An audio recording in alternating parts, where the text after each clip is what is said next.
Hello friends, welcome on my YouTube channel. तो आज हम बात करने जा रहे हैं यूनिट का नाम है कम्युनिकेशन, पेपर 1 यूजीसी नेट में। ये जो टॉपिक है, ये जो यूनिट है, इससे काफ़ी ज़्यादा क्वेश्चन पूछे गए हैं और हमको लगता है कि ये टॉपिक काफ़ी आसान है, पर ये आसान है नहीं। क्योंकि जिस हिसाब से PYQs के आप क्वेश्चन देखोगे तो वहाँ पे आपको काफ़ी ज़्यादा घुमा फिरा के क्वेश्चन पूछे हुए हैं और इसमें टॉपिक तो काफ़ी ज़्यादा आ जाते हैं ना। तो चलो आज हम इस पे ब्रीफ एक वीडियो पे डिस्कस करते हैं। इसमें सिर्फ टॉपिक ही नहीं होंगे, इस पे हम थोड़ा ब्रीफ करके ये भी देखेंगे कि PYQs को मद्देनज़र रखते हुए कौन कौन से टॉपिक से ज़्यादा क्वेश्चन आए हुए हैं उनको हम थोड़ा एक्सप्लेन भी कर लेंगे। तो चलो, ये है कुछ इम्पॉर्टेंट टॉपिक्स जहाँ से कि डायरेक्ट क्वेश्चन आए हुए हैं। पहले तो हमको कम्युनिकेशन के बारे में अच्छे से पता होना चाहिए। उसके बाद करैक्टरिस्टिक्स ऑफ कम्युनिकेशन क्या क्या हैं, तो उसके बारे में भी, ये भी एक काफ़ी बड़ा टॉपिक है। उसके बाद कम्युनिकेशन का प्रोसेस चलता कैसे है, इस चीज़ पे भी हमको अच्छा नॉलेज होना चाहिए।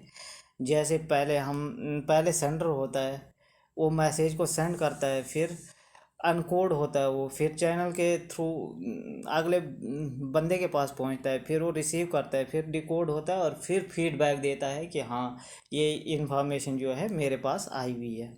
उसके बाद टाइप्स ऑफ फीडबैक है, टाइप्स ऑफ कम्युनिकेशन है, वर्बल कम्युनिकेशन है, नॉन वर्बल कम्युनिकेशन है। वर्बल कम्युनिकेशन और नॉन वर्बल कम्युनिकेशन देखने में तो छोटी छोटी चीज़ें हैं, पर इनमें काफ़ी ज़्यादा वास्ट ये टॉपिक ही पूरा इस पर डिपेंडेंट है। उसके बाद लिसनिंग है, उसके बाद विजुअल कम्युनिकेशन है।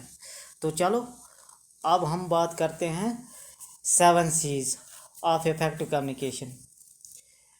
7 C's का कंसेप्ट ये है कि इससे हमारी जो कम्युनिकेशन का जो बैरियर है वो काफ़ी हद तक कम हो जाते हैं। फर्स्ट सी है क्लियर, हमको बोलना क्लियर है, जो भी हमको मैसेज वगैरह करना है वो क्लियर करना है। उसके बाद कोरेक्ट बोलना है, उसके बाद कंप्लीट इन्फॉर्मेशन देनी है, उसके बाद कॉन्शियस होना चाहिए वो, उसके बाद कंक्रीट होना चाहिए, उसके बाद कोहेरेंट होना चाहिए, उसके बाद कॉर्टियस होना चाहिए। तो ये है 7 C's का कंसेप्ट। ये यहाँ से भी डायरेक्ट क्वेश्चन पूछ लिया जाता है कि क्रोनोलॉजिकल ऑर्डर में लगाओ कि 7 C's का ऑर्डर कैसे है। उसके बाद ये है अच्छे से एक्सप्लेनेशन कि ये सी का मतलब क्या है। जैसे clear, make objective clear, avoid complex word and phrases. Clear बोलो और अवॉइड करना कि कम्प्लेक्स वर्ड नहीं यूज़ करो आप, मतलब सिंपल साधारण वर्ड में आगे को अपना इंफॉर्मेशन देते रहो। उसके बाद conscious, keep it clear to the point, avoid filter word and sentences. ये स्टेप्स काफ़ी ज़्यादा इम्पॉर्टेंट है, इनको आप एक बार अच्छे से देख लो। क्योंकि अगर मैंने ऐसे ही ये पढ़ता रहा तो फिर काफ़ी ज़्यादा वीडियो लंबी हो जाएगी। इसलिए आप इसको स्क्रीनशॉट करके अच्छे से देख लो। ये देखो, ये है प्रोसेस कम्युनिकेशन का। पहले वहाँ पे दिया हुआ था ना कि सेंडर एनकोडर मैसेज है, तो यहाँ पे पिक्चर की हिसाब से इसको दिखाया गया है। पहले सेंडर होता है, फिर एनकोडर होता है, फिर मैसेज होता है, फिर डिकोड होता है, फिर रिसीवर होता है। और इस कम्युनिकेशन जो भी है, जिस भी टाइप की कम्युनिकेशन होगी, आपको नॉइस का कंसेप्ट हर जगह पे आएगा। क्योंकि नॉइस का मतलब सिर्फ शोर करना ही नहीं होता है। नॉइस का मतलब होता है किसी भी वजह से अगर हमारी इंफॉर्मेशन दूसरे पे नहीं पहुंच पा रही है, तो इसका मतलब ये है कि वो नॉइसी है। देखो यहाँ पे भी स्टेप्स दिए हुए हैं, 9 स्टेप्स में इसको किया। Context, sender, encoder, message, channel, decoder, receiver, feedback और नॉइस। नॉइस तो रहेगा ही रहेगा। और फिगर में इसको सर्कल करके किया हुआ है कि स्टेप्स में कैसे कैसे किस स्टेप से होके पूरा फिर फीडबैक आएगा आपको। ये था प्रोसेस कम्युनिकेशन का। उसके बाद types of communication. Types of communication में मेन जो टाइप्स हैं इसके, मीडिया, मेथड, मोड, उसके बाद है फ्लो ऑफ इंफॉर्मेशन, उसके बाद है ऑर्गेनाइजेशनल रिलेशन। मीडिया में तो जो वर्बल कम्युनिकेशन है वो है, जैसे ओरल है, फिर रिटन है, फिर विजुअल है, फिर आइडियो कम्युनिकेशन है। उसके बाद फ्लो ऑफ इंफॉर्मेशन है हॉरिजॉन्टल, वर्टिकल एंड डायगोनल। ये वाला फ्लो ऑफ इंफॉर्मेशन ज़्यादातर हमको देखने को मिलता है ऑफिसेज में। इस पे भी ऐसे क्वेश्चन आ जाता है कि हॉरिजॉन्टल कम्युनिकेशन किन के बीच में होती है, वर्टिकल कम्युनिकेशन किन के बीच में होती है। जैसे एक लोअर लेवल का मुलाजिम है और एक हायर लेवल का मुलाजिम है, तो उसमें वर्टिकल कम्युनिकेशन हो जाएगी। हॉरिजॉन्टल कम्युनिकेशन उन दो लोगों के बीच में होगी जिनकी प्रोफाइल सेम सेम है। तो डायगोनल कम्युनिकेशन ऐसे होती है कि इंटरमीडिएट में जो है तो उनके बीच में जो कम्युनिकेशन होती है उसको डायगोनल कम्युनिकेशन कहते हैं। देखो, वर्टिकल कम्युनिकेशन में अपवर्ड और डाउनवर्ड कम्युनिकेशन के बारे में मैंने आपको बोला कि अपवर्ड कौन सी है और डाउनवर्ड कौन सी है।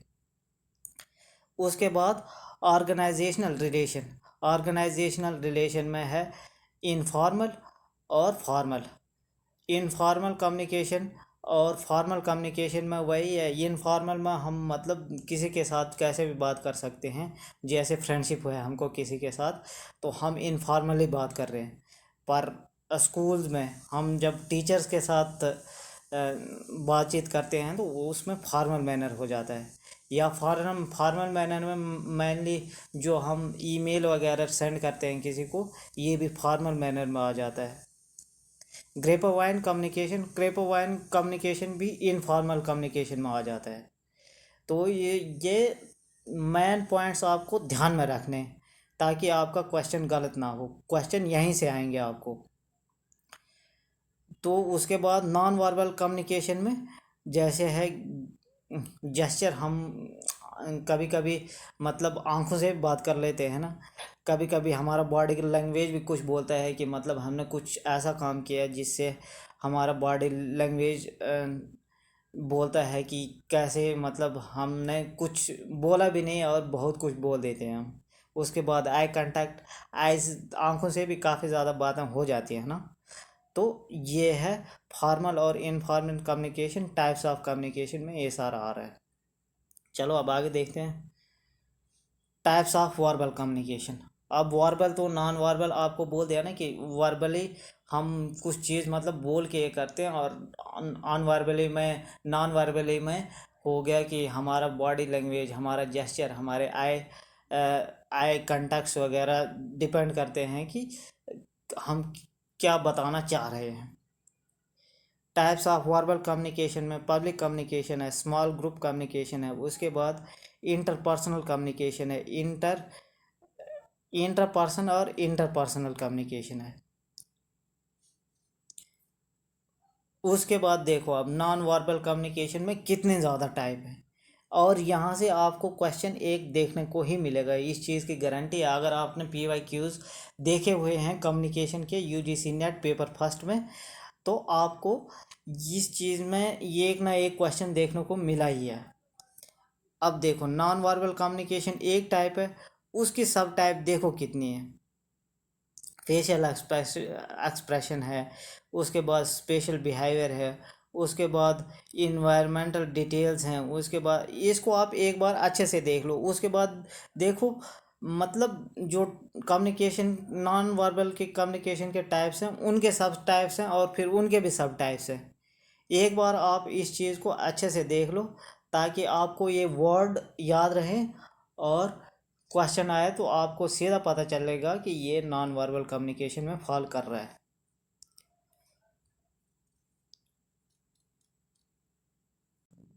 अब देखो, ये है पैरालैंग्विस्टिक। पैरालैंग्विस्टिक होती क्या है? पैरालैंग्विस्टिक भी एक नॉन वर्बल, हम जब कुछ बोलना चाहते हैं तो उसको हम पैरा लैंग्विस्टिक कैटेगरी में फॉल करवा देते हैं। ये देखो, उसके बाद क्वालिटी है। इसके टाइप्स जो पैरा लैंग्विस्टिक के ये टाइप्स हैं, जैसे क्वालिटी है, वॉल्यूम है, प्लेस है, रेट, प्लेस रेट है, उसके बाद पिच है, उसके बाद आर्टिकुलेशन है। ये है पैरा लैंग्विस्टिक की डेफिनेशन और टाइप्स। उसके बाद देखो, linear model of communication. Communication में जो ये मॉडल हैं, 7-8 मॉडल्स हैं इसमें। तो यहाँ से भी डायरेक्ट डायरेक्ट क्वेश्चन पूछा जाता है कि इस वाले मॉडल में कम्युनिकेशन के बारे में क्या वाली डेफिनेशन दी हुई है या क्या स्टेप्स हैं इसमें। बट एक चीज़ आपको नोट करनी है कि वॉइस आप जो नॉइस है वो आपको हर एक मॉडल में देखने को मिलेगा कि नॉइस जो है वो कम्युनिकेशन में डिस्टरबेंस क्रिएट करता ही है। देखो, अब लीनियर मॉडल ऑफ कम्युनिकेशन में कैसे, मतलब सीधा डायरेक्ट डायरेक्ट जो सेंडर है और रिसीवर है उनके बीच में कन्वर्सेशन हो रहा है लीनियर मॉडल ऑफ कम्युनिकेशन में। उसके बाद transitional mode of communication. Transitional mode of communication में जो सेंडर है और जो रिसीवर है उनके बीच में थोड़ा बहुत और चीज़ों को भी ऐड किया हुआ है। ये आप एक एक बार अच्छे से इन मॉडल को देख लीजिए, ताकि आपको PYQs में बताया जाएगा कि इस वाले मॉडल में ये वाली चीज़ है या नहीं है। ये चीज़ आपको एक बार अच्छे से देख लेनी है। उसके बाद इंटरैक्टिव मॉडल ऑफ कम्युनिकेशन। इसमें फिर और जैसे पहले सेंडर होता है, फिर वो मैसेज को अनकोड कर डिकोड करता है, फिर चैनल होता है, फिर उसके हिसाब से वो रिसीवर पे पहुंचता है, फिर वो फीडबैक देता है। तो ये सारे मॉडल मतलब कम्युनिकेशन से ही रिलेटेड हैं। तो कम्युनिकेशन होता क्या है, मेन स्टेप तो आपको पता है ना कि कैसे कम्युनिकेशन हो रहा है। तो इन्होंने अपने मॉडल को थोड़ा सा यूनिक बनाने के लिए थोड़े बहुत चेंजिंग लाई हुई है, और ज़्यादातर चेंजिंग कुछ नहीं है। जो प्रोसेस है कम्युनिकेशन का वो तो वैसे ही रहेगा ना। ये देखो, ये है मॉडल्स ऑफ कम्युनिकेशन में इनने ये मॉडल दिए हुए हैं। जैसे Aristotle model of communication, Bose model of communication. Bose model of communication तो काफ़ी ज़्यादा टाइम पे आपको प्रीवियस ईयर क्वेश्चन में देखने को मिलेगा। अगर आपने PYQs देखे हुए हैं, एक बार PYQs को गो थ्रू कर लो, ताकि आपको पूरे इन्फॉर्मेशन मिलेगी कि ज़्यादातर क्वेश्चन कहाँ से पूछे जा रहे हैं। उसके बाद Shannon and Weaver model of communication. उसके बाद है सिक्रीमस मॉडल ऑफ कम्युनिकेशन। उसके बाद है हेलिकल मॉडल ऑफ कम्युनिकेशन। तो आप एक बार ये मॉडल ज़रूर से देख लेना, ताकि वहाँ पे आपको ऐसे बोलेंगे कि ये वाला मॉडल किसने दिया है, तो थोड़ा बहुत इस चीज़ का इंफॉर्मेशन ले लेना। आने वाले क्लासों में हम इन पे ब्रीफ लेक्चर भी लेंगे। पर अभी तो ये टॉपिक है ना कि आज फिर भी मैंने इस टॉपिक को काफ़ी ज़्यादा लंबा खींच दिया। नहीं तो हमारा मैन हमारा था कि मोस्ट इम्पॉर्टेंट टॉपिक ऑफ किसी भी यूनिट के, एक यूनिट लेके उसके मोस्ट इम्पॉर्टेंट टॉपिक जहाँ से बार बार क्वेश्चन आते जा रहे हैं। उसके बाद अब आगे देखो, इम्पॉर्टेंस ऑफ इफ़ेक्टिव कम्युनिकेशन के इम्पॉर्टेंस क्या है। कनेक्शन अच्छे से बन जाता है बंदे का। उसके बाद basics of coordination, fluent working होती रहती है। अगर मेरे को अच्छे से किसी चीज़ की इंफॉर्मेशन हो गई है, तो फिर मैं उसी हिसाब से उस काम को करूँगा। Increase in size, growing specialisation, competition, decision making, trade union movement, human relation, public relation, personal interpersonal relationship. तो इसमें हमको फिर इन चीज़ों में आसानी हो जाती है जब हमारे इफ़ेक्टिव कम्युनिकेशन हो जाता है। हमको हर एक चीज़ का अच्छे से इंफॉर्मेशन होती है, फिर हम उस हिसाब से उस काम को करने लगते हैं। उसके बाद types of barriers of communication. Barriers में कौन कौन से टाइप हो जाते हैं जिसकी वजह से हमको पूरी इंफॉर्मेशन नहीं मिल पाती है। तो एक बार हमको ये भी देख लेना है कि types of types of barriers of communication क्या क्या हैं। जैसे है साइकोलॉजिकल कम्युनिकेशन, कि हमको चीज़ तो समझ ही नहीं आए कि क्या है। उसके बाद लैंग्विस्टिक कम्युनिकेशन होता है। लैंग्विस्टिक बैरियर में आ जाते हैं कि जैसे साउथ इंडिया के जो लोग हैं वो हिंदी बोलते हैं, और उनको साउथ इंडिया के लोग जो हैं वो हिंदी नहीं बोल पाते हैं, और जो नॉर्थ इंडिया के लोग हैं वो हिंदी बोलते हैं, तो उनके बीच में जो लैंग्विस्टिक बैरियर है वो आ जाता है ना। उसके बाद फिज़िकल बैरियर, उसके बाद इमोशनल बैरियर, कि हम चीज़ को समझ नहीं पाते हैं कोई क्या बताना चाह रहा है। कल्चर का बैरियर भी आ जाता है। उसके बाद एटीट्यूड का बैरियर होता है। उसके बाद साइकोलॉजिकल बैरियर होता है। तो उसके बाद नीचे दिए हुए हैं other types of barrier, lack of planning, lack of trust, play passing judgements, implied meaning, dis distortions, ambiguity. तो इस टाइप से हमको ये जो बैरियर्स हैं कम्युनिकेशन में, इन चीज़ का भी ध्यान रखना है कि कौन कौन से बैरियर हो सकते हैं। ये देखो, ये एक मतलब फॉर्मेट में लाया हुआ है कि ये स्टेप होते हैं बैरियर्स कम्युनिकेशन के। उसके बाद फिर आप देखो कि मतलब मिसलेनियस टर्म्स, आपको इसमें कितने ज़्यादा टफ टफ वर्ड देखने को मिले हैं। इन्हीं टफ वर्ड से ये क्वेश्चन बना देते हैं, जो कि फिर हमारे लिए काफ़ी ज़्यादा टफ हो जाता है एनालाइज करना कि ये क्या पूछ लिया इन्होंने। ये एक बंदे के साथ नहीं होता है कि अगले वाले को पता नहीं चल रहा है, ये सबके साथ होता है।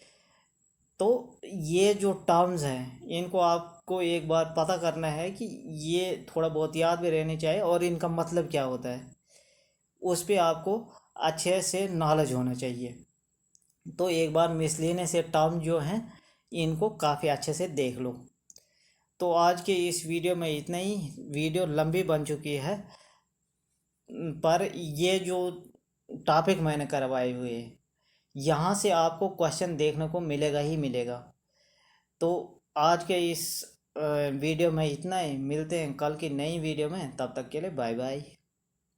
अगर वीडियो सही लगी हो तो वीडियो को लाइक ज़रूर करना, वीडियो को अपने फ्रेंड्स के साथ शेयर भी ज़रूर करना भाई, क्योंकि आप देख रहे हो सब्सक्राइबर तो बढ़ रहे हैं, उसमें से एक आप भी हो, आप भी थोड़ा हेल्प कर लो। तो उसके बाद हम अभी एमसीक्यूज़ वगैरह लाते रहेंगे, क्योंकि ये इम्पोर्टेंट टॉपिक लाना भी ज़रूरी थे, ताकि जो बच्चा है उसको पता तो चले कि मैन मैन टॉपिक क्या है। उसके बाद फिर अब वही जो टॉपिक हैं वहीं वहीं से आपको ज़्यादातर क्वेश्चन देखने को मिलेंगे, और पी वाई क्यूज़ तो वहीं से आए हुए हैं। फिर हम एमसीक्यूज़ भी लगाएंगे उन पे। तो चलो ठीक है, मिलते हैं अगली वीडियो में, तब तक के लिए bye bye. Hello friends, welcome on my YouTube channel. तो आज हम डिस्कस करने जा रहे हैं इम्पॉर्टेंट जो टॉपिक्स हैं टीचिंग एप्टीट्यूड के। पिछले 3 वीडियोस मैंने बनाई हुई हैं, जिसमें हमने important topics of higher education, research aptitude के और इन्वायरमेंट, पीपल डेवलपमेंट और इन्वायरमेंट के क्वेश्चन पे डिस्कस किया है कि प्रीवियस ईयर क्वेश्चन किस टॉपिक से ज़्यादा आ रहे हैं। तो आज हम बात कर रहे हैं टीचिंग एप्टीट्यूड के। तो चलो इसमें हम थोड़ा टॉपिक के अंदर भी जाएंगे, ताकि हमको क्या पता डायरेक्ट क्वेश्चन आ जाए, और वहीं से, क्योंकि ऐसे डायरेक्ट क्वेश्चन आते रहते हैं कि मेमोरी के लेवल क्या क्या हैं, फिर उस हिसाब से। तो चलो हमारा फर्स्ट टॉपिक है टीचिंग लेवल। टीचिंग लेवल में हम बात करते हैं, इसमें मेन 3 डिवीज़न होती हैं टीचिंग लेवल में: मेमोरी लेवल, अंडरस्टैंडिंग लेवल और रिफ्लेक्टिव लेवल। मेमोरी लेवल में हम रटवाने वाली बात करते हैं कि रट्टा मारो, समझने की ज़रूरत नहीं है, बस रट्टा मार के बच्चों को याद करवा देते हैं। जो छोटे बच्चे होते हैं तो उन पे हम ये वाला मेथड अप्लाई करते हैं। तो ऐसे ही याद कर लेते हैं उसको, कि समझ वगैरह कुछ हो ना हो, मगर उनको याद हो जाता है वो। सेकंड जो टाइप है वो है अंडरस्टैंडिंग लेवल। अंडरस्टैंडिंग लेवल में क्या होता है कि जो स्टूडेंट होता है वो थोड़ा थोड़ा समझने लगता है बात को कि ये अगर ऐसा हो रहा है तो कैसे हो रहा है, ये ऐसे होगा। तो उस पे मतलब थोड़े थोड़े अंडरस्टैंड डेवलप हो जाती है बच्चे में। जो थर्ड टाइप का लेवल है वो है रिफ्रैक्टिव लेवल। इसमें जो बच्चा है वो आराम से समझ लेता है कि इस चीज़ को कैसे यूज़ करना है, और अगर उसको कुछ कन्फ्यूज़न हो तो वो रिफ्लेक्टिव में ये भी पूछ लेता है कि इसको ऐसे कैसे करना है और क्यों करना है। रिफ्लेक्टिव लेवल में ये होता है कि बंदा जो स्टूडेंट है वो क्रॉस क्वेश्चनिंग करने लगता है। तो ये थे 3 लेवल टीचिंग के। इसमें कुछ थ्योरीज वगैरह भी दी हुई है जो कि कभी कभी डायरेक्ट क्वेश्चन में पूछ देते हैं कि कौन सी थ्योरी किससे रिलेटेड है, या उसके टाइप दे दिए जाते हैं तो वो बोल देते हैं कि ये वाले टाइप किस थ्योरी से रिलेटेड है। तो चलो आज हम एक थ्योरी भी डिस्कस कर लेते हैं जिसमें से कि ज़्यादातर क्वेश्चन रिपीट हो जाते हैं। तो ये जो थ्योरी है ये है ब्लूम्स टैक्सोनॉमी को डोमेन ऑफ लर्निंग की लर्निंग कैसे करनी है। ये थ्योरी दी हुई थी 1956 में। इसमें भी 3 लेवल दिए हुए हैं कि किस हिसाब से जो स्टूडेंट है वो पढ़ाई करेगा, तो उसकी लेवल क्या क्या रहेगी। पहले कॉग्निटिव लेवल, फिर इफेक्टिव लेवल, फिर साइकोमोटरिक लेवल। जो कॉग्निटिव लर्निंग है इसमें क्या होता है कि जो बंदा स्टूडेंट है वो दिमाग से सोचता है कि कौन सा काम, वो चीज़ को ज़्यादा दिल के साथ नहीं लगा के रखता है कि ये चीज़ ऐसे करनी है तो ऐसे ही करनी है ना। वो दिमाग से सोचता है कि इस चीज़ के लिए बेस्ट क्या रहेगा। अगर कोई काम कर रहा है तो वो ऐसे नहीं देखेगा कि ये मेरे लिए कितना फ़ायदेमंद है, कितना क्या करेगा। तो उस चीज़ को छोड़ के कॉग्निटिव लेवल में ये होता है कि इस चीज़ के लिए बेस्ट क्या है। जो काम मैं कर रहा हूँ अपने लालच वगैरह छोड़ के जो स्टूडेंट है वो ऐसा देखता है कि इस चीज़ के लिए सबसे बेस्ट तरीका कौन सा हो सकता है। कॉग्निटिव लेवल में आपको पता होना चाहिए कि इसमें जो स्टूडेंट है वो दिमागी लेवल पे काम करता है, जो दिल की बात है उसको कम समझता है, ठीक है ना। जो अफेक्टिव लेवल है उसमें जो बच्चा है वो दिल की बात भी सुनने लगता है कि हाँ ये चीज़ इसके लिए ज़रूरी है, और उस जो काम वो कर रहा है उसके लिए परफेक्ट क्या है उसको पैसों कर देता है, और सबसे ज़्यादा प्रायोरिटी इसको देता है कि ये मतलब मेरे लिए कैसे फ़ायदेमंद हो सकता है। वो जो उस काम को कर रहा है उसके लिए वो कैसे चलेगा उसको नहीं देखता है, पर अपने फ़ायदे के बारे में सोचता है जो स्टूडेंट है। तीसरा जो टाइप है वो है साइकोमोटर। साइकोमोटर लेवल में क्या है कि फिज़िकली जो भी एक्टिविटीज़ होती हैं वो उनको हम साइकोमोटर लेवल ऑफ लर्निंग में डाल देते हैं। साइकोमोटर लेवल का मतलब क्या होता है, जैसे हम फिज़िकली कोई भी काम करें जिसमें दिमाग का उतना और लॉ ऑफ एक्शन का उतना ज़रूरत नहीं पड़ती है। जो इफ़ेक्टिवनेस है, इफ़ेक्टिवनेस का मतलब ये है कि हम दिल से किसी चीज़ से कनेक्ट है, ऐसी कोई चीज़ नहीं होती है। तो जो साइकोमोटर है इसमें हम फिज़िकली जो भी एक्सरसाइज वगैरह करेंगे, कुछ भी करेंगे, तो ये है मोटर लेवल में आ जाती है। अब इसने आगे जो दिया हुआ था according to Bloom's taxonomy 6 steps of learning. 6 steps इसने बताए हुए थे कि लर्निंग ऐसे ऐसे होनी चाहिए। तो फर्स्ट में है नॉलेज को एक्वायर करना है, किसी भी चीज़ के बारे में अच्छे से पता करना है। उसके बाद कम्प्रिहेंसिव लेवल, और जो नॉलेज हमने लिया उसके मतलब हमको समझ भी है कि सिर्फ ऐसे ही मतलब किसी चीज़ का पता है, पर उसका समझ वगैरह कुछ है नहीं क्या करना है आगे। उसके बाद थर्ड स्टेप में एप्लीकेशन है। एप्लीकेशन में ऐसा है कि उस चीज़ को जो हमने समझी हुई है, जिस का नॉलेज हमने लिया है, उसको प्रयोग में कैसे लाना है, कैसे उस चीज़ को हम यूज़ में लाएंगे।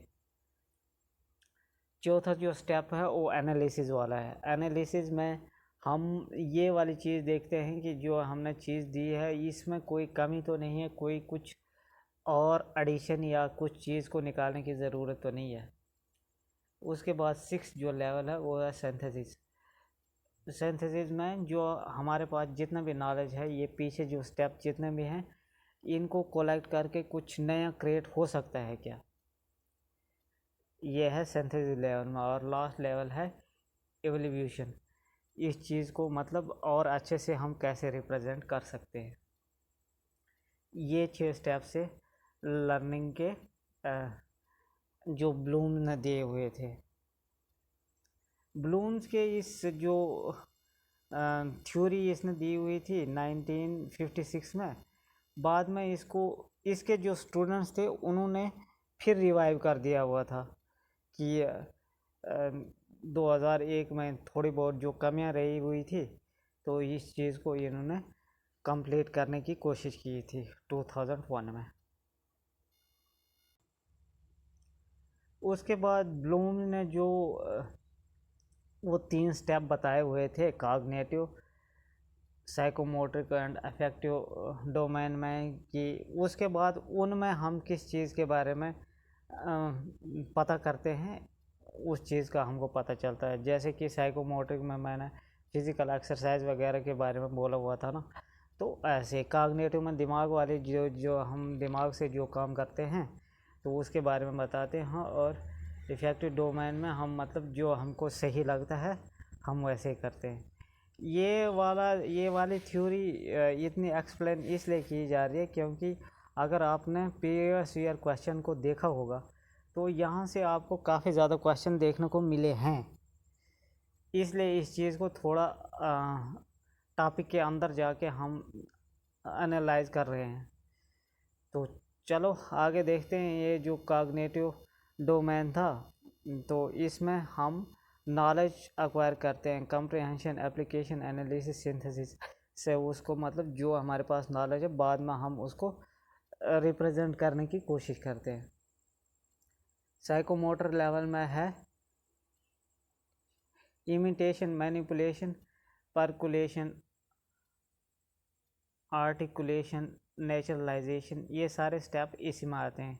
ये आपको याद होने चाहिए। कभी ऐसे क्वेश्चन आ जाता है ना कि ये वाले चीज़ किस वाली क्लास में आएगा, किस डोमेन में ये फॉल करेगा। ऐसे क्वेश्चन जब टफ बनाएंगे क्वेश्चन पेपर तो फिर ऐसा क्वेश्चन आएगा। इफेक्टिव डोमेन में receiving, responding, valuing, organization, characterization, इस चीज़ के बारे में हम ज़्यादा ये करते हैं, जो मतलब हमारा करेक्टर को रिप्रेजेंट करता है, हमारा बिहेवियर को प्रेजेंट करता है, हमारे पास वैल्यूज़ क्या है, हम किसी चीज़ को रेस्पॉन्ड कैसे कर रहे हैं। तो इफेक्टिव डोमेन में हम इस चीज़ के बारे में पढ़ते हैं। मेमोरी का साइकिल कैसे चलता है, ये भी एक टॉपिक है। तो मेमोरी में हम पहले रिमेम्बरिंग करते हैं। कुछ भी चीज़ हमने पढ़ी तो उसको वो हमने पढ़ ली, उसके बाद रिटेन करने की कोशिश करते हैं कि जो चीज़ हमने पढ़ ली है उसको बना करके रखना है, वो हमको याद रहना चाहिए। उसके बाद जब थोड़ी देर होती है तो हम उसको फिर रिकॉल करने की कोशिश करते हैं कि ये चीज़ फिर से रिकॉल हो जाए कि हमने क्या वो पढ़ा था। और उसके बाद फिर रिकॉग्नाइजेशन लास्ट स्टेप होता है इसका।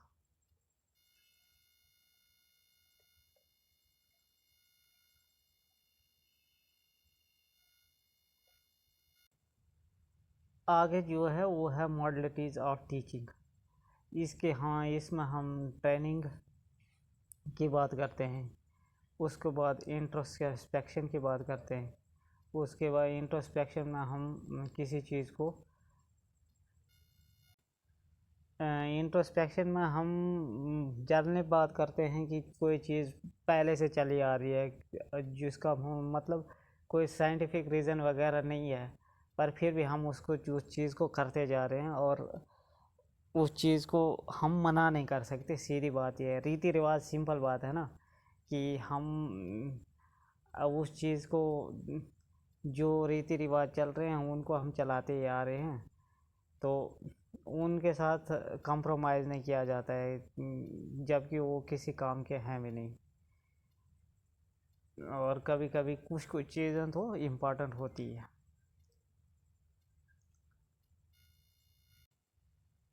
उसके बाद है कंडीशनिंग, उसके बाद है इंस्ट्रक्टिंग। ये जो मॉडल्स है टीचिंग के, मॉडल्स ऑफ टीचिंग में अब हमारे पास मेन 3 स्टेप होते हैं, पैडागॉजी, एंडागॉजी और ह्यूटागॉजी।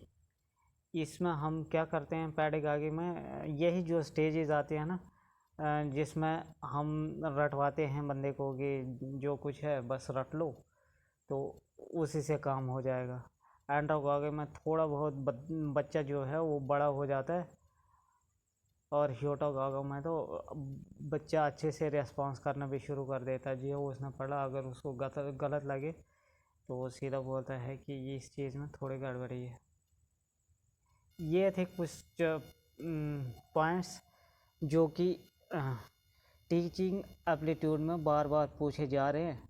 इसके 2-4 टॉपिक रहते हैं और वो भी इम्पोर्टेंट है, उसको भी, उस पर भी कल वीडियो लाएंगे। और आज के इस वीडियो में इतना ही। अगर आपको वीडियो सही लगी हो तो वीडियो को अपने फ्रेंड्स और फैमिली में शेयर ज़रूर से ज़रूर करें, क्योंकि ये जो टॉपिक है ये काफ़ी ज़्यादा इम्पोर्टेंट बन जाता है यूजीसी नेट पेपर फर्स्ट के लिए।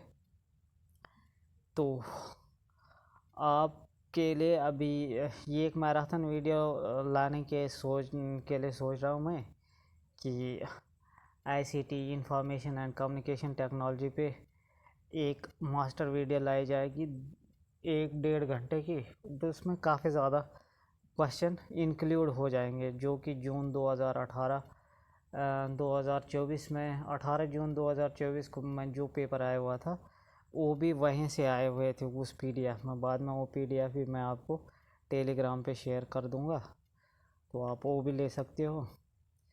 तो इसलिए आप वीडियो को शेयर करें, वीडियो को अपने फ्रेंड्स में शेयर ज़रूर से ज़रूर करें। चलो मिलते हैं नेक्स्ट वीडियो में, तब तक के लिए bye bye. Hello friends, welcome on my YouTube channel. तो आज हम डिस्कस करने जा रहे हैं most expected topic of ICT information communication technology के। पीछे हमने 3-4 यूनिट्स के मोस्ट इम्पॉर्टेंट टॉपिक को डिस्कस कर दिया है। काफ़ी ज़्यादा बच्चों ने उसको मतलब देखा हुआ है। अगर आपने नहीं देखा है तो उसको देख लो, क्योंकि वहाँ से क्वेश्चन बार बार रिपीट होते जा रहे हैं उन टॉपिक से। तो एक बार आप भी चेक कर लो। तो अगर देख रहे हैं तो बहुत अच्छी बात है, चैनल को भी सब्सक्राइब कर लो। तो आज हम बात करेंगे most expected topic of ICT। इस वाले यूनिट से काफ़ी ज़्यादा क्वेश्चन पूछे गए हैं। 18 जून 2024 को भी इससे डायरेक्ट क्वेश्चन आए हुए थे। मेरे पास इसकी एक काफ़ी अच्छी PDF है जो कि मैंने अपने हाथ से लिखी हुई है।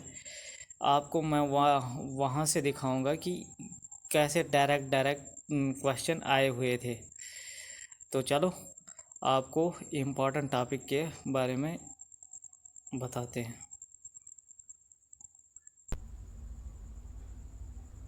ये देखो, ये है PDF जो कि ICT के लिए काफ़ी ज़्यादा इम्पोर्टेंट होगी।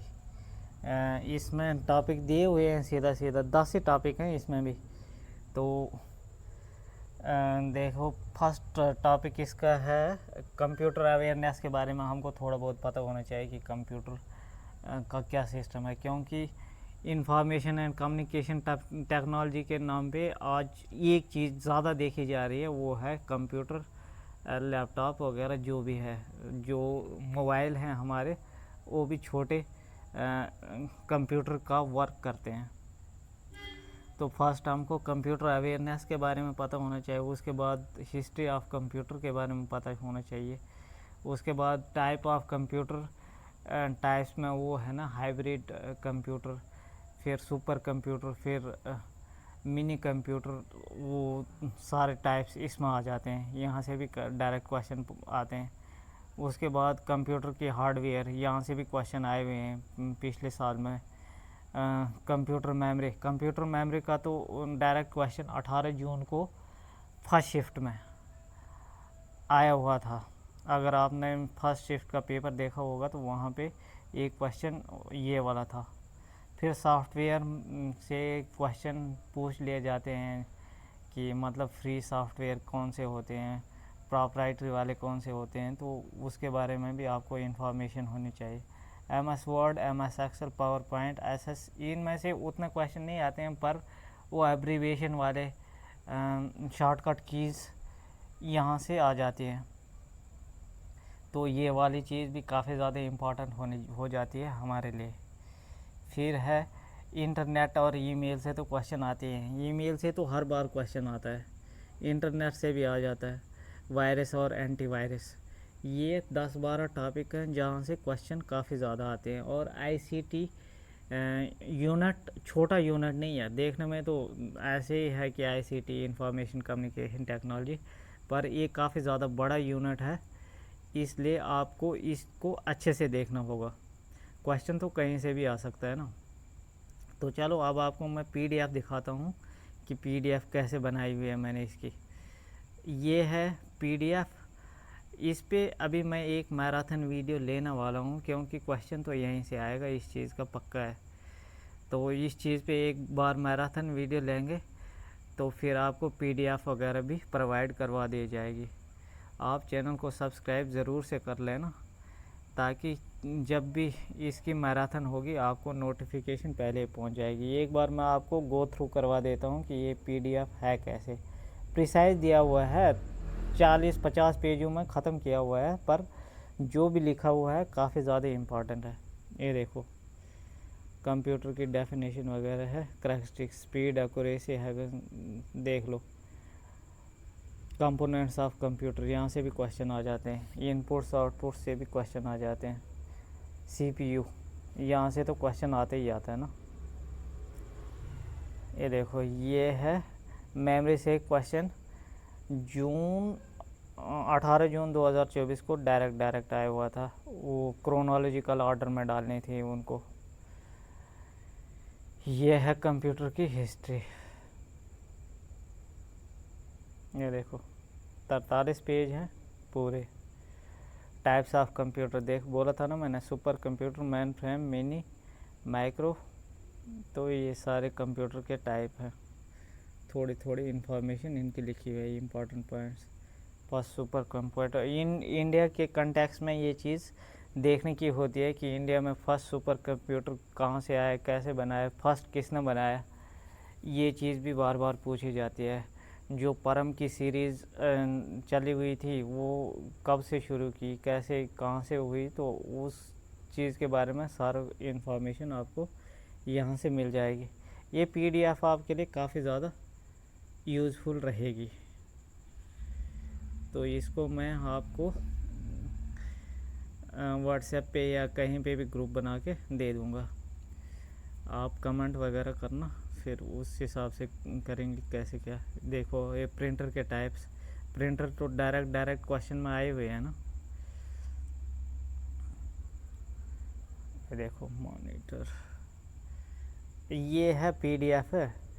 ये फिर एक बार मैं मैराथन वीडियो लूँगा, 1-2 घंटे की वीडियो होगी, तो उसके बाद ये PDF मैं आपको प्रोवाइड कर दूँगा। ये देखो, मैंने बोला हुआ था ना कि शॉर्टकट कीज़ में से क्वेश्चन डायरेक्ट आ जाते हैं। Shortcut keys, important shortcut keys भी यहाँ दी हुई है। फिर एब्रिविएशन वगैरह सब कुछ दिया हुआ है इस पर। एक क्या है MS एक्सेल वगैरह। ये है फाइनल। वायरस वगैरह इससे भी क्वेश्चन आ जाए, रेजिडेंट मैनिपुलेट वायरस। तो ये थी फाइनल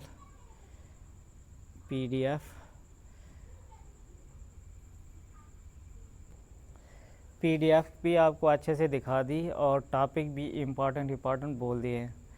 अब एक बार इसकी मैराथन वीडियो होगी, उसके बाद पीडीएफ आपको शेयर कर दी जाएगी। अगर आप चैनल पे नए हो तो चैनल को सब्सक्राइब करो और ऐसे ही इम्पॉर्टेंट वीडियोस के लिए चैनल को फॉलो करके रखना, क्योंकि अभी काफ़ी ज़्यादा इम्पॉर्टेंट वीडियोस आने वाले हैं पेपर फर्स्ट पे।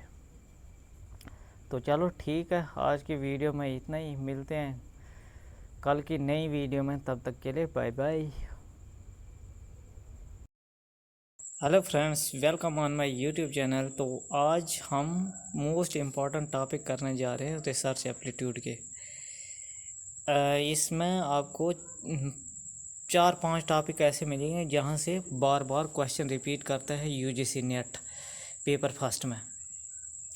मैंने 2 वीडियोस पहले भी बनाई हुई हैं हायर एजुकेशन के इम्पॉर्टेंट टॉपिक और पीपल डेवलपमेंट एंड एनवायरनमेंट के इम्पॉर्टेंट टॉपिक पे वीडियोस बनाई हुई हैं। अगर आपने वो वीडियोस नहीं देखी हैं तो आप एक बार उन वीडियोस को ज़रूर चेकअप कर लें, क्योंकि इन्हीं टॉपिक में से आपको ज़्यादातर क्वेश्चन देखने को मिलेंगे।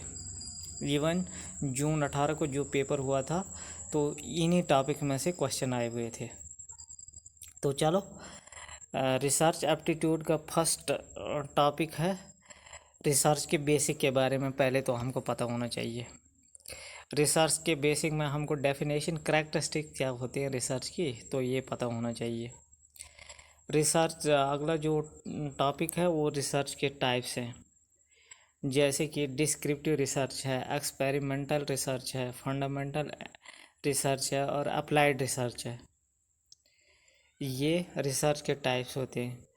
नीचे आएंगे तो hypothetical, deductive research, inductive research होती है। उसके बाद इन्हीं को हम क्वांटिटेटिव और क्वालिटेटिव रिसर्च भी कहते हैं।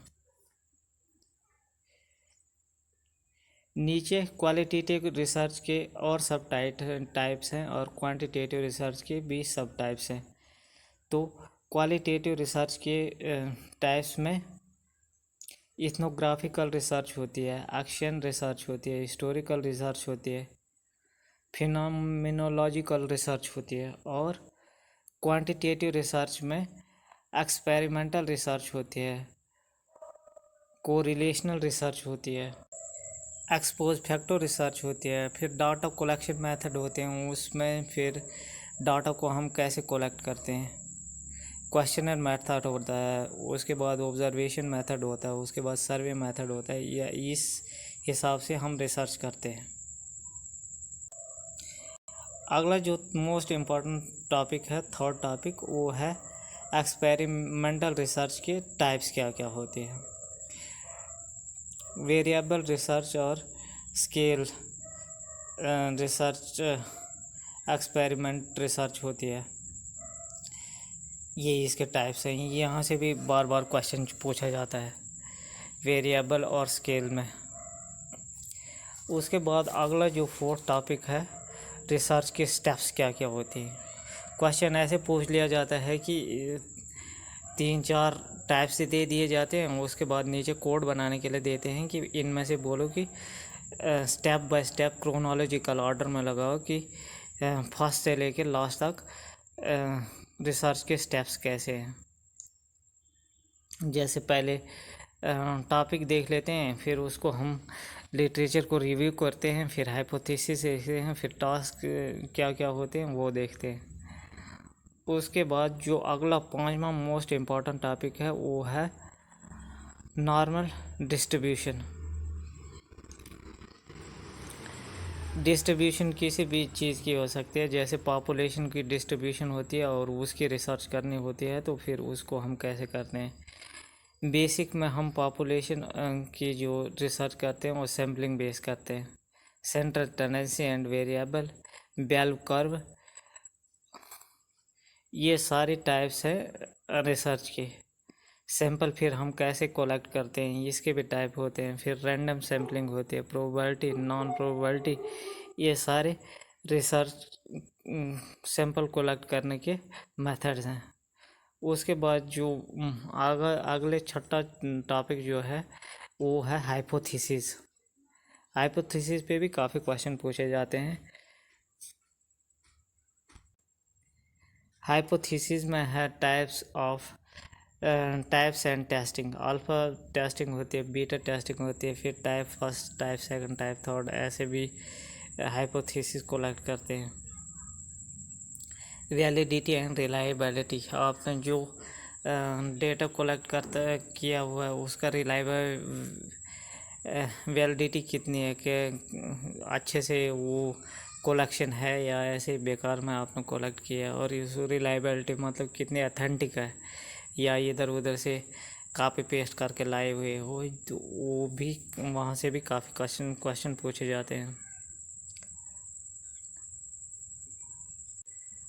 लास्ट पे जो टाइप है वो फॉर्मेट और स्टाइलिंग का, ऐसे मतलब लास्ट पे फिर कंक्लूड करना होता है जब रिसर्च को, तो फिर रिसर्च के एथिक्स वगैरह को देखते हैं। फिर ये टाइप्स होते हैं, आम वाले टाइप्स होते हैं, ये भी टाइप्स हैं। उसके बाद फिर रिसर्च को रिव्यू करते हैं। तो फाइनली ये जो मोस्ट इम्पॉर्टेंट टॉपिक थे रिसर्च एप्टीट्यूड में, तो इतने इन टॉपिक को अगर आप अच्छे से पढ़ लोगे तो आपके 90% चांसेस हैं कि यहीं से क्वेश्चन आएंगे।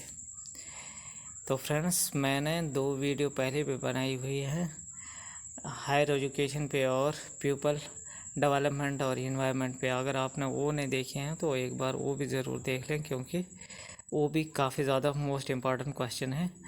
जबकि 2018 से जितने भी क्वेश्चन एनालिसिस किए हुए हैं वहीं से पूछे गए हैं, तो एक बार वो वाले वीडियोस भी चेक कर लेना। अगर आप यूजीसी नेट की तैयारी कर रहे हो तो ये चैनल आपके लिए हेल्पफुल हो सकता है, तो आप इस चैनल को सब्सक्राइब कर सकते हो। चलो तो ठीक है, मिलते हैं नेक्स्ट वीडियो में, तब तक के लिए bye bye. Friends, welcome on my YouTube channel. तो आज कल हमने किया हुआ था most important 10 topics of higher education for UGC NET paper first. तो आज हम करने जा रहे हैं पीपल डेवलपमेंट एंड इन्वायरमेंट पे most important topic UGC NET के लिए, जो कि उन टॉपिक्स में से काफ़ी क्वेश्चन रिपीट होते जा रहे हैं। मैंने एनालिसिस किया हुआ है 2018 से लेके 2024 का पेपर, ये जो जून में हुआ था, तो उसको भी एनालाइज करके फाइनली ये वाले टॉपिक लिए हुए हैं जहाँ से कि ज़्यादातर क्वेश्चन पूछे जा रहे हैं। तो फर्स्ट टॉपिक जो है वो है पोल्यूशन रिलेटेड क्वेश्चन। पोल्यूशन से हर शिफ्ट में कोई ना कोई क्वेश्चन आपको ज़रूर पूछा जाएगा, इसलिए आपको पोल्यूशन वाला टॉपिक ज़रूर से कर लेना है। तो उसमें आपको एयर पोल्यूशन पहले देखना है अच्छे से। वहाँ पे ज़्यादातर क्वेश्चन ये वाले आते हैं कि प्राइमरी पोल्यूटेंट कौन है, सेकेंडरी पोल्यूटेंट कौन है, फिर पोल्यूशन की वजह से क्या वाला अफेक्ट पड़ता है, उस पे क्वेश्चन ज़्यादातर आते हैं। फिर वो बाद में आपको वाटर पोल्यूशन देखना है। वाटर पोल्यूशन पे भी काफ़ी ज़्यादा क्वेश्चन आए थे इस बार। इवन जून 2024 18 जून को जो पेपर हुआ था उसमें भी वाटर पोल्यूशन से रिलेटेड क्वेश्चन आया हुआ था, डिजीज़ से। अगर आपने पेपर दिया होगा, अच्छे से एनालाइज किया होगा, तो डिजीज़ से क्वेश्चन वहाँ पे था। उसके बाद अगला जो टॉपिक है वो ग्रीन हाउस गैसेस से भी क्वेश्चन बन ही जाते हैं कि बोलो जी कौन सा मतलब ग्रीन हाउस गैस में मेन रोल प्ले करता है, परसेंटेज में कौन सबसे ज़्यादा रोल प्ले करता है, उसके बाद कम। और ऐसा क्वेश्चन आता है कि 3-4 ऑप्शन दे दिए जाते हैं, तो बोलो जी, इनमें से ग्रीन हाउस गैस कौन सी है और कौन सी नहीं है, ऐसा क्वेश्चन बनता है। उसके बाद अगला टॉपिक है सस्टेनेबल डेवलपमेंट गोल और मिलेनियम डेवलपमेंट गोल्स। इसमें से भी क्वेश्चन काफ़ी ज़्यादा आते हैं कि सस्टेनेबल डेवलपमेंट गोल का कभी तो सीक्वेंस पूछ जाते हैं, कभी ऐसे क्वेश्चन आता है कि बोलो कितने टारगेट्स थे, कितने मिलेनियम डेवलपमेंट गोल के कितने टारगेट्स थे, और इसमें जो 17 गोल्स हैं सस्टेनेबल डेवलपमेंट में, वो कम से कम आपको पूरे याद होने चाहिए। इसका टारगेट कब तक का है, 2030 तक के जैसे है, तो उसके बारे में आपको पता होना चाहिए। और मिलेनियम डेवलपमेंट गोल के जो 8 गोल्स थे उनमें से कितने अचीव है, कब तक था वो, 2015 तक उसका मिलेनियम डेवलपमेंट गोल के बाद, उसके बाद सस्टेनेबल डेवलपमेंट गोल चेंज कर दिया इसका नाम, और अब इसका टारगेट है 2030 तक के।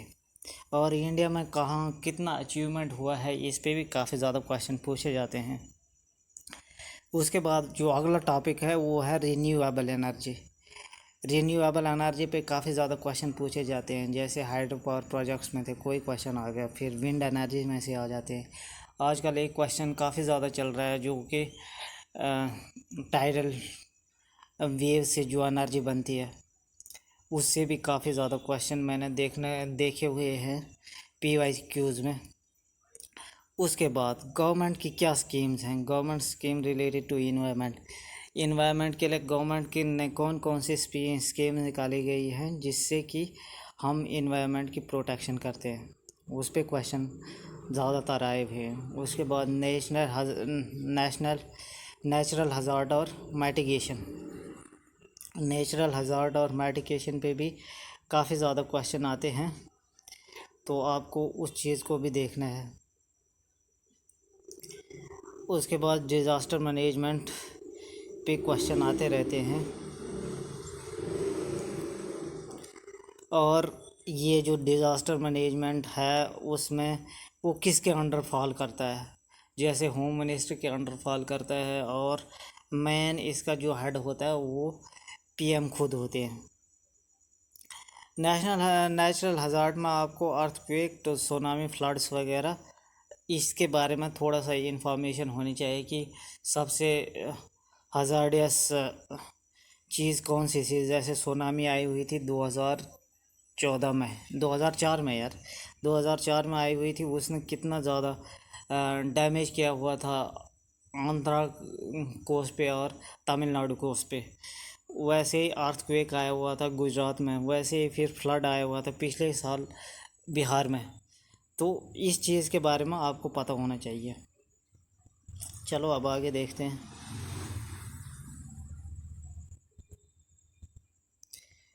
उसके बाद जो अगला मेन टॉपिक है जहाँ से मेन क्वेश्चन आते हैं वो है इंटरनेशनल एग्रीमेंट्स। जो भी ऑर्गेनाइजेशन इंटरनेशनली होती हैं उन पे ज़्यादातर क्वेश्चन पूछे जा रहे हैं। इंटरनेशनल सोलर अलायंस पे क्वेश्चन आया हुआ है, इसमें से ऐसे पूछा जाता है कि इसका हेडक्वार्टर कहाँ पे है। इसका हेडक्वार्टर इंडिया में है ना, हरियाणा में, त्रौल डिस्ट्रिक्ट में शायद, अगर मैं सही हूँ तो।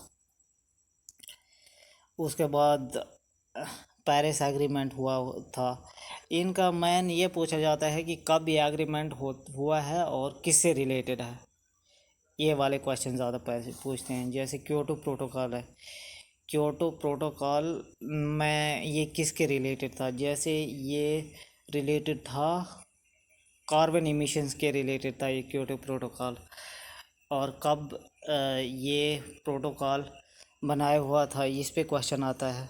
उसके बाद अर्थ समिट पे क्वेश्चन आए हुए हैं। अगला टॉपिक जो है मोनेट्रल प्रोटोकॉल में मेन फोकस किया हुआ था जो ओजोन लेयर डिप्लीट हो रही थी, तो उसको प्रोटेक्ट करने के लिए मोनेट्रल प्रोटोकॉल बनाया हुआ था। उसके बाद फिर COP 26, 27, 28, इस पे भी क्वेश्चन काफ़ी ज़्यादा आते हैं, इनमें आपको अच्छे से देखना है ये।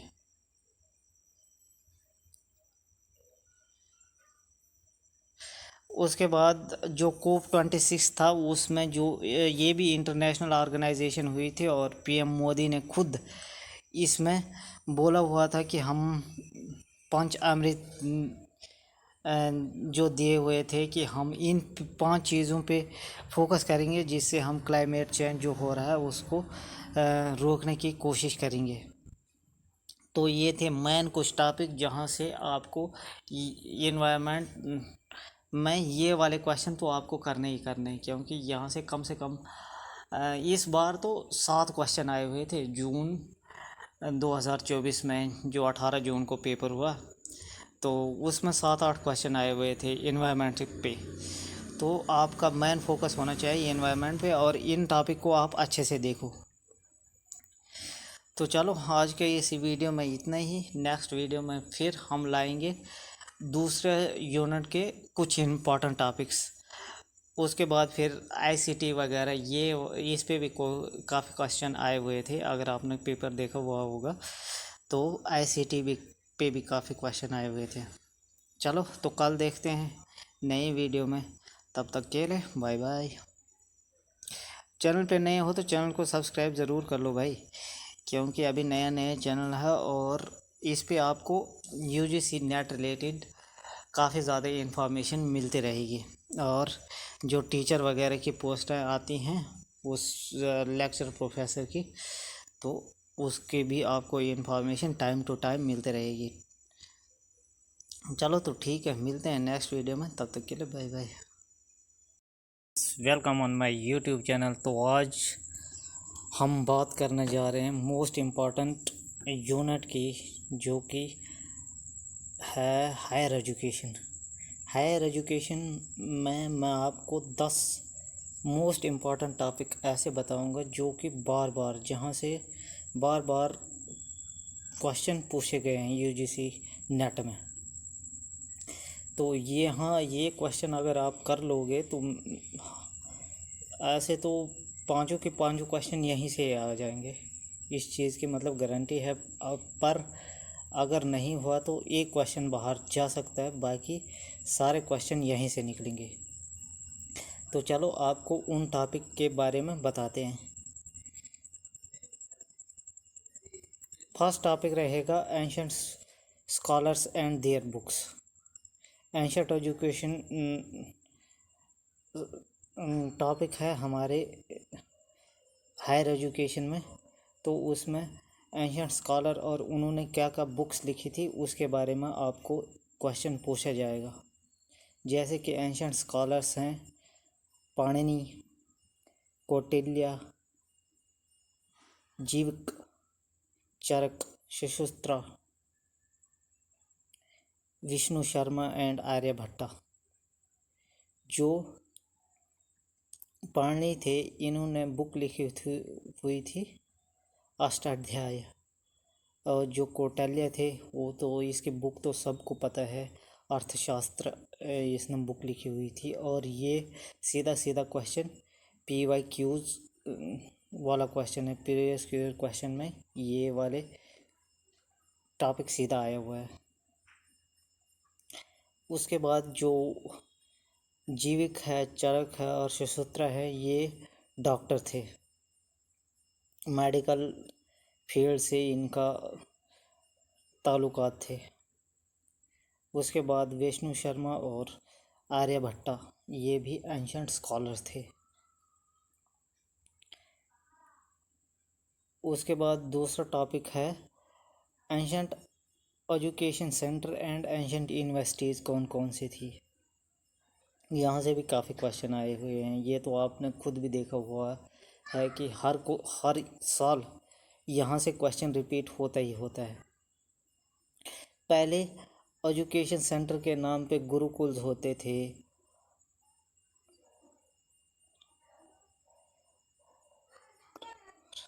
अग्रहार होते थे। उसके बाद पाठशाला, मंदिर वगैरह ये सारे एंशंट स्कूल के नाम पे ऐसे स्कूल होते थे ये वाले। उसके बाद मोस्ट इम्पॉर्टेंट 5 एंशंट यूनिवर्सिटीज़ थी, जिसमें कि पहला नाम आता है तक्षशिला का। तक्षशिला यूनिवर्सिटी। यहाँ से जो एक गुरुकुल वगैरह हैं, यहाँ से क्वेश्चन तो आए हैं पर इतने नहीं आए हैं। पर आपको तक्षशिला विश्वविद्यालय से और बिहार में नालंदा यूनिवर्सिटी से आपको काफ़ी ज़्यादा क्वेश्चन देखने को मिलेंगे। जो तक्षशिला यूनिवर्सिटी है वो प्रेजेंट टाइम में पाकिस्तान में है और इसको यूनेस्को वर्ल्ड हेरिटेज साइट में भी एंटर कर दिया हुआ था 1980 में। मैं ज़्यादातर यहाँ पे मेडिकल फील्ड की एजुकेशन ज़्यादा कराई जाती थी। यहाँ पे पढ़े हुए स्टूडेंट्स जो हैं वो कौटिल्य हैं और पाणिनि यहाँ से पढ़े हुए थे। उसके बाद विष्णु शर्मा, चंद्रगुप्त मौर्य, ये सारे यहीं से पढ़े हुए थे, तक्षशिला यूनिवर्सिटी से। यहाँ की एडमिशन काफ़ी ज़्यादा टफ होती थी और 16 साल के बच्चे को इस यूनिवर्सिटी में एडमिशन करवा दिया जाता था।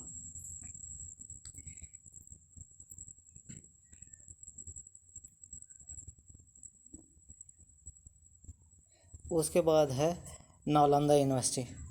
नालंदा यूनिवर्सिटी जो है वहाँ पे आपको ज़्यादातर जो पढ़ाई करवाई जाती थी वो लॉजिक्स के बेस पे करवाई जाती थी।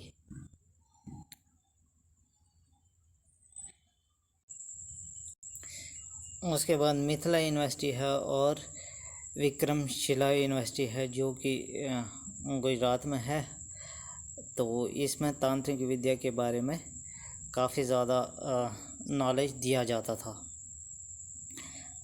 टॉपिक नंबर 3 है जो कि मोस्ट इम्पॉर्टेंट टॉपिक है। इसमें हमको mainly pre independence education commission के बारे में नॉलेज होना चाहिए कि इंडिपेंडेंस से पहले जो ब्रिटिश एजुकेशन सिस्टम था, इन्होंने क्या क्या चेंजेस लाए हुए थे एजुकेशन सिस्टम में। तो चलो अब हम देखते हैं। ब्रिटिश एजुकेशन सिस्टम में पहले कोलकाता यूनिवर्सिटी को बनाया हुआ था 1781 में। उसके बाद संस्कृत कॉलेज 1791 में और फोर्ट विलियम कॉलेज को 1800 ईस्वी में बनवाया गया था। चार्टर एक्ट लाया हुआ था 1813 में।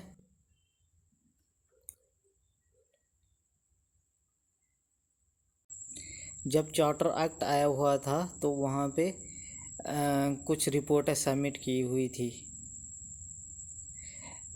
ये पहले रिपोर्ट सबमिट की थी एल्फिंस्टन रिपोर्ट, जो कि 1803 में सबमिट की गई थी। उसके बाद मकेले मिनेट, यहाँ से तो ये वाला क्वेश्चन तो काफ़ी बार रिपीट हुआ है। 1835 में मकेले मिनट्स आए हुए थे। उसके बाद वुड डिस्पैच 1854 में आया था। उसके बाद हंटर एजुकेशन कमीशन 1882 में, रेले कमीशन 1902 में, इंडियन यूनिवर्सिटी एक्ट 1904 में और सैडलर कमीशन 1917 से लेकर 1919 में आया हुआ था। ये काफ़ी ज़्यादा इम्पॉर्टेंट हो जाता है। यहाँ से तो सीधा सीधा क्वेश्चन पूछे जाते हैं। अगर आपने खुद भी अगर पेपर दिए हुए हैं तो आपको तो वुड डिस्पैच से सीधा सीधा क्वेश्चन देखने को मिला ही होगा ना। हंटर कमीशन से सीधा क्वेश्चन आए हुए हैं।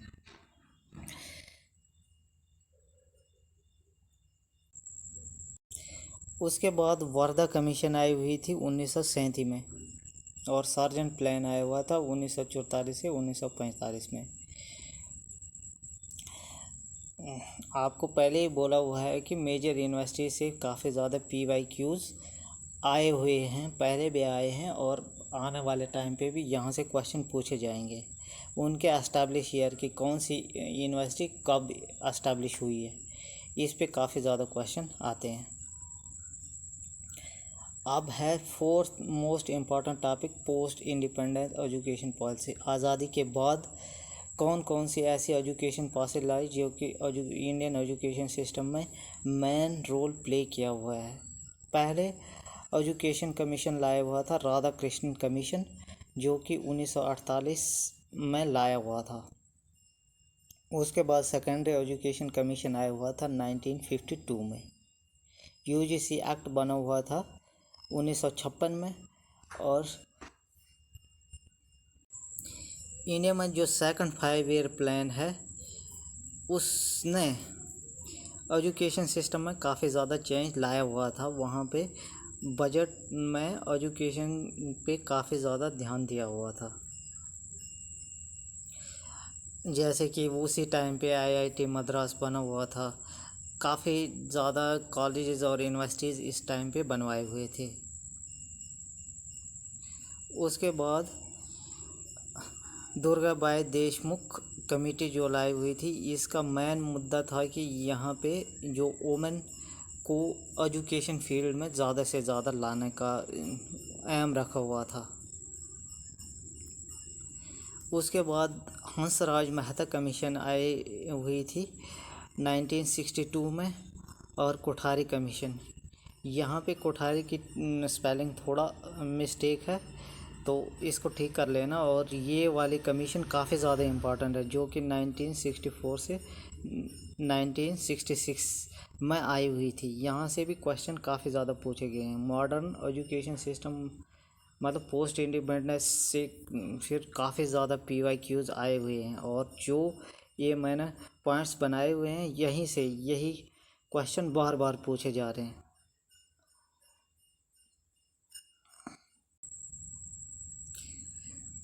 नेशनल एजुकेशन पॉलिसीज़ आती रही। उसके बाद 1968 में आया, फिर 1986 में आया। उसके बाद न्यू एजुकेशन पॉलिसी जब 2020 में जो है वो काफ़ी ज़्यादा इम्पॉर्टेंट है। यहाँ से भी काफ़ी ज़्यादा क्वेश्चन आए हुए हैं। ये तो मैंने सिर्फ टॉपिक के नाम बोले हैं। टॉपिक के अंदर काफ़ी ज़्यादा अंदर तक जाके अंदर से क्वेश्चन पूछते हैं UGC वाले, तो आप इस चीज़ को ध्यान दें। उसके बाद जो 6 मेन इम्पॉर्टेंट टॉपिक है, ओपन डिस्टेंस लर्निंग सिस्टम पे भी फोकस किया हुआ था। 14 ओपन यूनिवर्सिटीज़ बनाई हुई थी और उनकी लिस्ट कम से कम आपको याद होनी चाहिए। उसके बाद फिर जो इग्नू वाली यूनिवर्सिटी है वो भी ओपन यूनिवर्सिटी है। ये इससे भी क्वेश्चन पूछे गए हैं।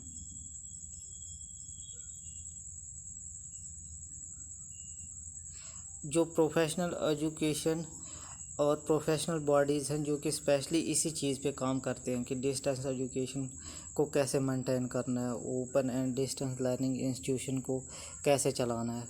फर्स्ट ओपन यूनिवर्सिटी जो बनी हुई थी वो डॉक्टर भीमराव अंबेडकर यूनिवर्सिटी बनी हुई थी। उसके बाद इग्नू वगैरह बना हुआ था।